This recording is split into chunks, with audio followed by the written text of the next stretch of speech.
सोचिए, इंटरनेट एक बहुत बड़े किले जैसा है ना?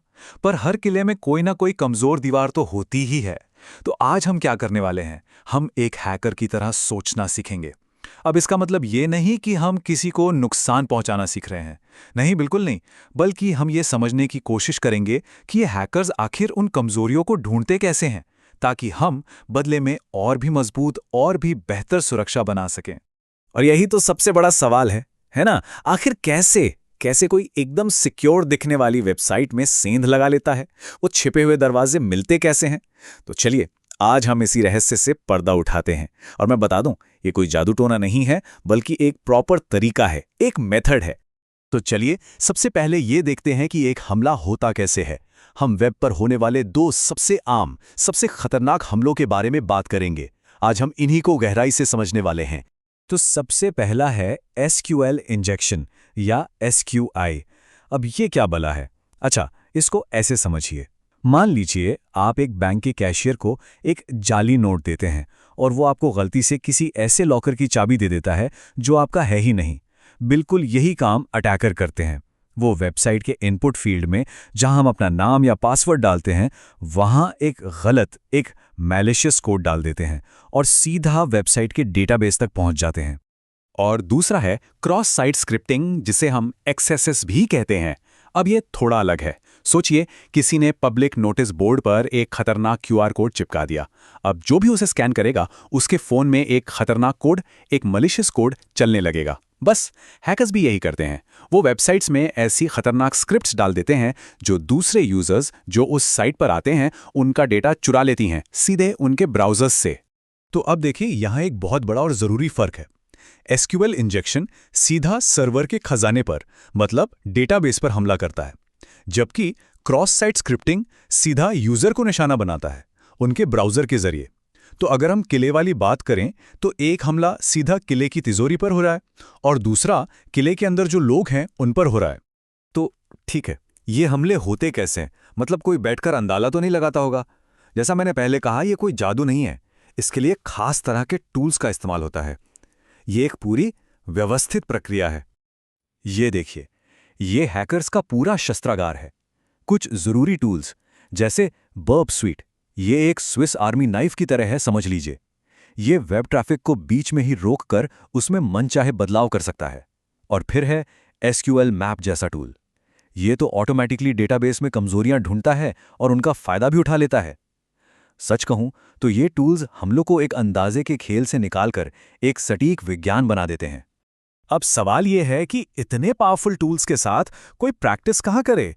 मतलब सुरक्षित और कानूनी तरीके से ये सब सीखा कहाँ जा सकता है? इसका जवाब है एक डिजिटल डोजो में, मतलब एक सुरक्षित ट्रेनिंग ग्राउंड, और DVWA, जिसका पूरा नाम है डैम वल्नरेबल वेब एप्लीकेशन, बिल्कुल एक ऐसा ही माहौल है। कमाल की बात यह है कि इसे जानबूझकर असुरक्षित बनाया गया है ताकि सिक्योरिटी प्रोफेशनल्स इस पर अपने हाथ साफ कर सकें, प्रैक्टिस कर सकें। ठीक है, थ्योरी बहुत हो गई। अब थोड़ा और गहराई में उतरते हैं। अब हम एक एसक्यूएल इंजेक्शन की पूरी प्रक्रिया को स्टेप बाय स्टेप देखेंगे। मतलब बिल्कुल वैसे ही जैसे एक असली हैकर करता है, कि आखिर डेटा चुराया कैसे जाता है। देखिए, ये पूरा हमला एक बहुत ही साफ सुथरे प्रोसेस को फॉलो करता है। सबसे पहले एक छोटा सा टेस्ट होता है, ये देखने के लिए कि कोई कमजोरी है भी या नहीं। फिर डेटाबेस के स्ट्रक्चर का पता लगाया जाता है और आखिर में जब सब पता चल जाता है, तब डेटा निकाला जाता है। और पहला कदम, यकीन मानिए, हैरानी की हद तक आसान है। जैसा कि यहां दिख रहा है, अटैकर लॉगिन फील्ड में सिर्फ एक सिंगल कोड डालता है, बस। अगर वेबसाइट कोई एरर मैसेज दिखा देती है, तो ये बिल्कुल वैसे ही है जैसे किसी बंद दरवाजे पर खटखटाना और दरवाजे का हिल जाना। अटैकर को पता चल जाता है कि यह दरवाजा कमजोर है, इसे खोला जा सकता है। अब दूसरे स्टेप में अटैकर, मान लीजिए, तिजोरी का नक्शा बना रहा है। वो यूनियन सेलेक्ट नाम का एक कमांड इस्तेमाल करते हैं। अब ये क्या करता है? ये असल में डेटाबेस से कहता है कि मेरे दो अलग अलग सवालों के जवाबों को एक साथ जोड़कर दिखाओ। ऐसा करके वो ये पता लगा लेते हैं कि डेटाबेस की टेबल में ठीक कितने कॉलम हैं। और ये जानना अंदर की बनावट को समझने के लिए बहुत बहुत जरूरी है। और ये है आखिरी और सबसे अहम कदम। जैसे ही अटैकर को पूरी बनावट का पता चल जाता है, वो बस एक नंबर को user@ जैसे एक खास कमांड से बदल देते हैं, जैसा कि स्क्रीन पर दिख भी रहा है, और बस ये डेटाबेस को धोखा दे देता है। अब एप्लीकेशन नॉर्मल डेटा दिखाने के बजाय डेटाबेस का यूजर नेम जैसी बहुत ही संवेदनशील जानकारी दिखाने लगता है और बूम, तिजोरी खुल चुकी है। तो हमने ये तो देख लिया कि किले में सेंध लगती कैसे है। अब सबसे जरूरी बात कि इन दीवारों को और भी मजबूत कैसे किया जाए, अपना बचाव कैसे करें। बचाव के लिए ना ये बात गांठ बांध लेनी चाहिए। बात किसी खास टूल को ब्लॉक करने की नहीं है, बात है उस बुनियादी कमी, उस जड़ को ठीक करने की जिसकी वजह से हमला हो पाया। ये बिल्कुल वैसा ही है जैसे फर्श पर गिरे पानी को पोंछने के बजाय लीक हो रहे पाइप को ठीक करना। तो हम बचाव कैसे करें? देखिए, यहाँ कुछ बहुत जरूरी रणनीतियां बताई गई हैं और इनमें से शायद सबसे जरूरी है पहला वाला, इनपुट वैलिडेशन और सैनिटाइजेशन।